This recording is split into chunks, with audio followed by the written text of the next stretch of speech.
اور ایک فائدہ یہ ہے کہ یا سمیعوں کا کہ انسان جو ہے وہ کسی دشمن کی طرف سے بڑا ستایا ہوا ہے اور دشمن باز ہی نہیں آتا اور ہر اینگل سے اس کو تکلیف پہنچاتا ہے، اور یہ اس کے بس میں نہیں ہے کہ اس کو کس کس اینگل سے میں اس کو ٹیکل کروں، پریشان ہو گیا۔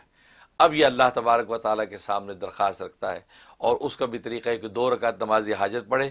اور اس کے اندر نماز توبہ کی بھی نیت کر لے کہ اللہ میری کو لفظی خطائیں وہ بھی معاف کر دے، اور میری جو حاجت ہے کہ اس دشمن سے مجھے چھٹکارا و حفاظت ہو جائے وہ مجھے عطا ہو۔ تو پڑھنے کے بعد اب یہ یا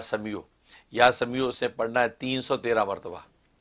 اول آخر 100 مرتبہ درود شریف، یہ پڑھ کے اس نے دعا کرنی ہے کہ یا اللہ اس دشمن سے چھٹکارا دے دے، اس لیے کہ میں تو اپنی ساری تدبیریں کر لی ہیں، اب میں فریاد تیرے دربار میں رکھ رہا ہوں اور آپ سننے والے ہیں، آپ یہ میری فریاد سن کے میرا یہ کام کر دیں۔ تو یہ شروع کر دے اور یہ 41 ڈیز کی نیت سے شروع کرے، بہت زبردست نفع ہے کہ انشاءاللہ بہت جلدی اس دشمن سے چھٹکارا دے دیں گے۔ بہت خوب۔ یہ اس کا فائدہ۔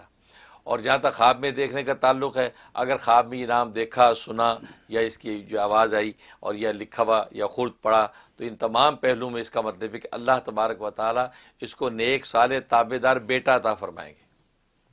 اگر اولاد کا سلسلہ جاری ہے تو نیک صالح بیٹا عطا ہوگا، اگر نہیں تو آگے جو اولاد ہے ان اولادوں میں اللہ تبارک و تعالیٰ کسی بیٹے کو یا بیٹی کو جو ہے اللہ تبارک و تعالیٰ نیک صالح تابعدار بیٹا عطا فرمائیں گے، جس کا دنیا کے اندر نیک نامی پھیلے گی۔ سبحان اللہ، یہ اس کی بشارت بہت خوب۔ حضرت یا سمیع ہوں،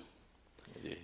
یہ جو آپ نے یہ جو نسخہ بتا دیا ہے صحیح، دنیا کے لیے، یہ روزمرہ کے مسائل ہیں اور تقریباً ہر فیملی کے مسائل ہیں۔ یا تو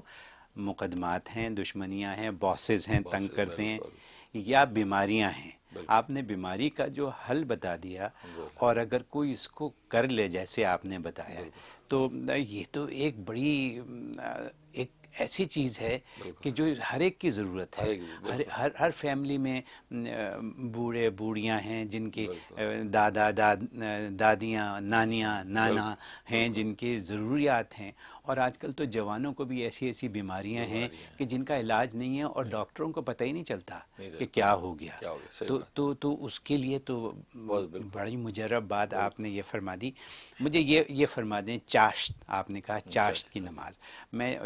ہم جانتے ہیں، لیکن پھر بھی میں چاہوں گا کہ صحیح چاشت کا وقت کیا ہے؟ وقت اس کا آج کل کے حساب سے اصل تو اشراق کا وقت جب ختم ہوتا ہے، طلوع شمس جب ہوتا ہے، جی، تو طلوع شمس ہونے کے بعد جب آج کل نیو یارک میں 7:09 پہ ہو رہا ہے، 7:09 پہ جو یہ ہوتا ہے، جی، تو اب اس کے حساب سے جیسے یہ